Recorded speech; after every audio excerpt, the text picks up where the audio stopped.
অপেক্ষা, হ্যাঁ অপেক্ষা।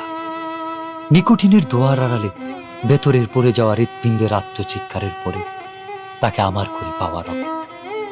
কিন্তু না, সে আর ফিরে আসেনি।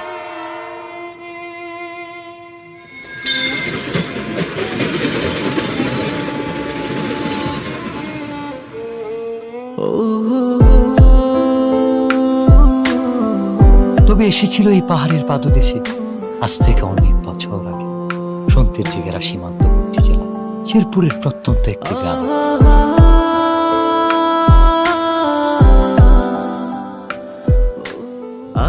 কে এই অতিথি, কে এই কিশোরী, কে এই মায়াবিনী?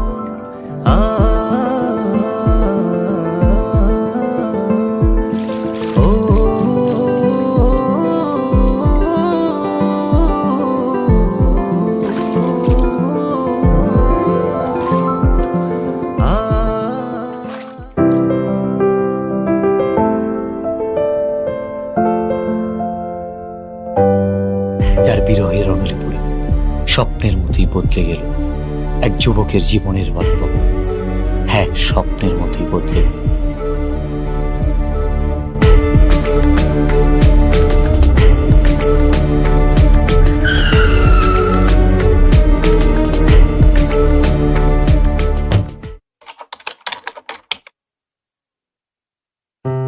খেলাধুলা আর ঘোরাফেরাতে বিভোর হয়ে থাকা ছেলেটার জীবনেও এসেছিল প্রেম।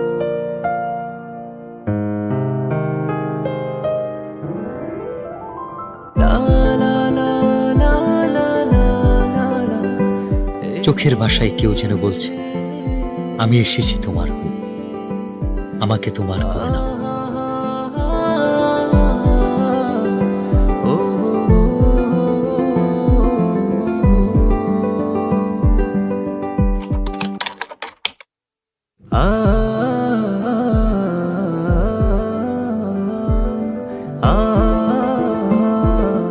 যার সন্ধানে দিন থেকে রাত, সকাল থেকে সন্ধ্যা, কেবল এক পলক দেখার তীব্র ইচ্ছা। সে এক লজ্জা।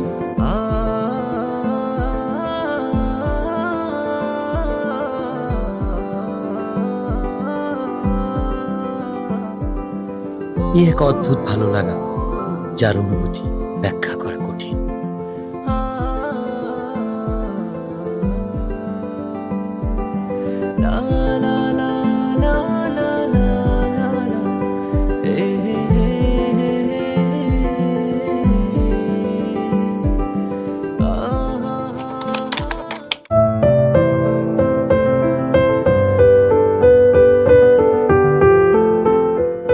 বারবার ফিরে আসি অদ্ভুত একটা টান।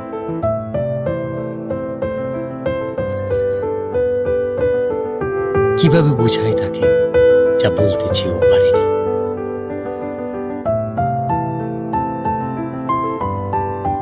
আপু, ওই ছেলেটা কে?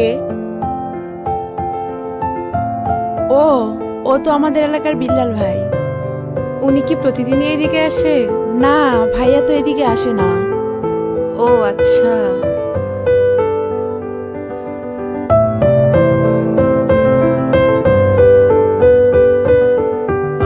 অপেক্ষার প্রহর যেন কাটছেই না। বলতে ইচ্ছে হয়, তবে সুযোগ নেই কাছাকাছি আসার।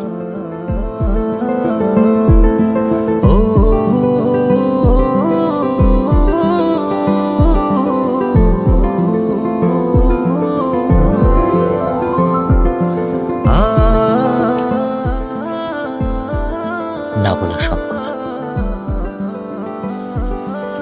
লিখে এনেছি তাই রঙিন চিঠিতে।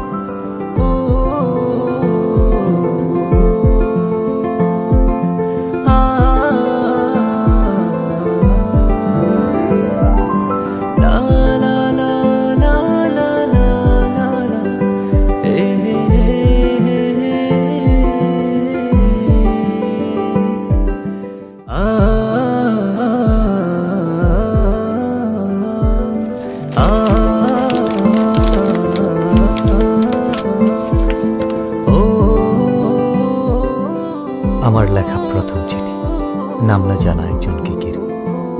সেই একজন যাকে আমি লিখে রাখতে চাই মনের দরজা, যার ছবি আঁকতে চাই ভালোবাসার রঙিন তুলিতে মনের ক্যানভাসে। তুমি সেই রমণী যে আমার ঘুম কেড়ে নিয়েছ, রোদ খরার দেশে চাতক পাখি যেমন মেঘের জলের অপেক্ষা। দিনের পর দিন তোমার জন্য আমার অপেক্ষা ফুরাবে না কোনোদিন। আমাকে ভালোবাসা যাবে উত্তরের অপেক্ষা।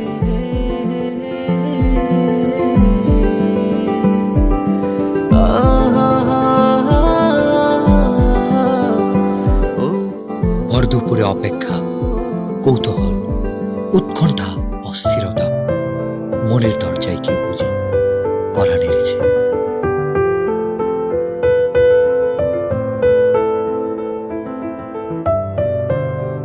আমাকে ডাকছো কেন? একটা দরকার ছিল। কি দরকার? এই চিঠিটা ওর কাছে দিতে পারবা? ওটাকে? ওই যে ছেলেটা আসে। ও আচ্ছা, বিল্লাল ভাই। আচ্ছা দাও। বিল্লাল ভাইয়ের কাছে তো পৌঁছে দিতে পারবো না, কিন্তু ভাইয়ার সাথে যে ছেলেটা থাকে নুসান, ওর কাছে পৌঁছে দিতে পারবো। আচ্ছা, যেভাবেই হোক চিঠিটা পৌঁছে দিও। আচ্ছা। আচ্ছা ঠিক আছে। ভাই, ইদানিং খেলতে যাও না, ব্যাপারটা কি? আমার খেলতে ভালো লাগে না। তোমার খেলতে ভালো লাগে না? ভালো লাগে না। বুঝছি। কি বুঝছস? কিছু একটা চলে। আরে না, এমনি খেলাধুলা ভালো লাগে না। ভাই কেমন আছো? ভালো আছি। এই নুসান, এদিকে আয় তো।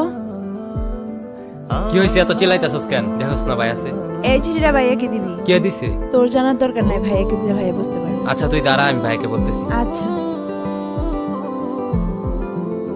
ভাই, মিলি দিছে।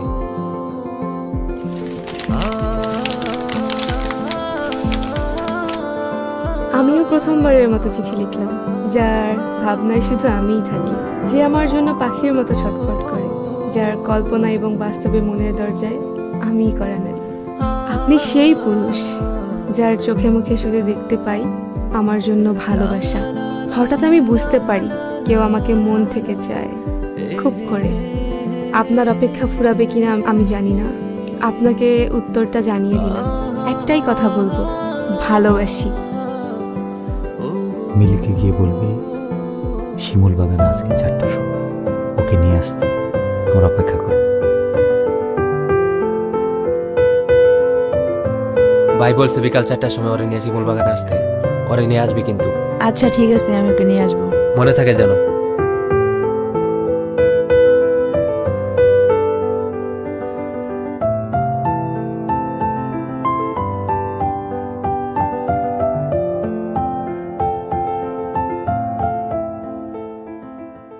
আচ্ছা তুই থাক।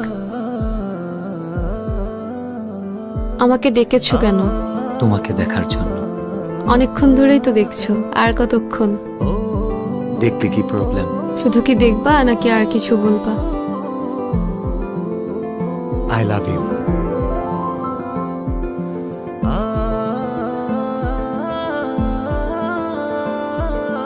আমি কিন্তু আমার উত্তরটা পাইনি।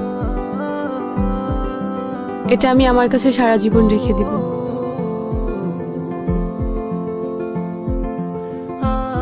প্রেম বুঝি এতটাই রঙিন লাগে?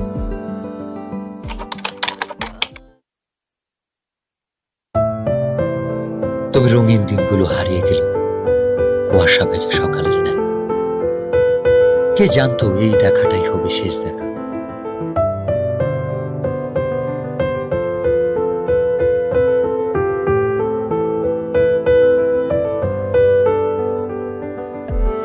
অনেক দিন তো হয়ে গেল, মনে হয়তো চলে যাব। হ্যাঁ, চলে তো যেতেই হবে।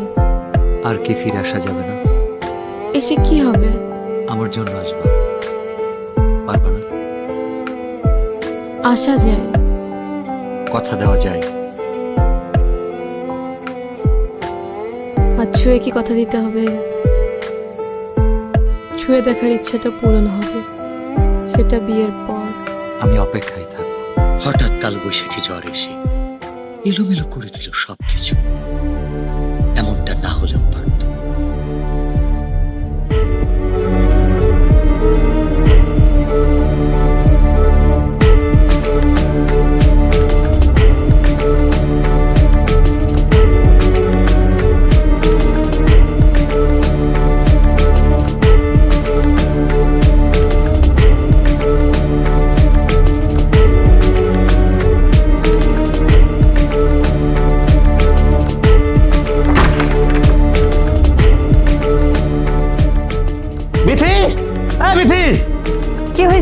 করছো কেন?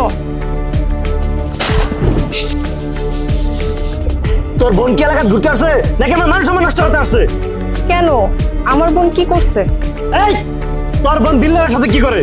ওর সাথে আমি যেন না দেখি।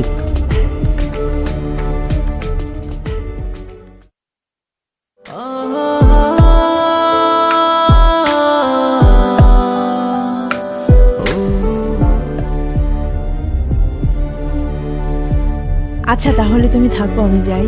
প্লিজ চলো না, আমার অনেক ভয় লাগতেছে। আমারও অনেক ভয় লাগতেছে। চলো না।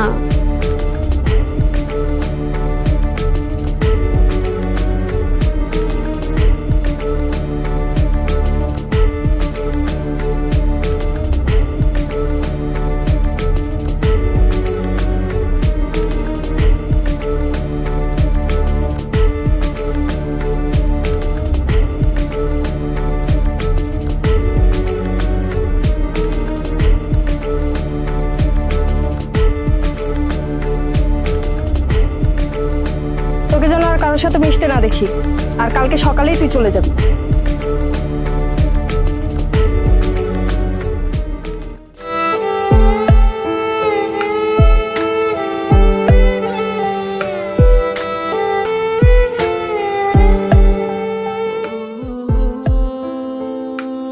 অতিথি পাখিটা কষ্ট নিয়ে নিরে ফিরবে, এটা বুঝি তার রেখে যাওয়া শেষ স্মৃতি।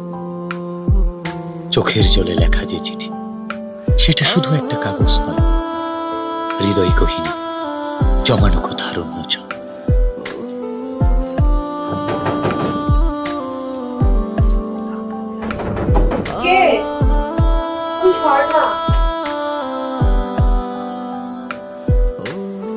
এত রাতে তুমি এখানে?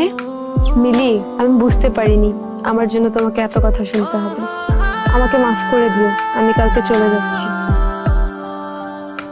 আর পারলে তোমার ভাইয়াকে এই চিঠিটা আর আমার এই শেষ স্মৃতি দুইটা পারলে তোমার ভাইয়াকে দিয়ে দিও।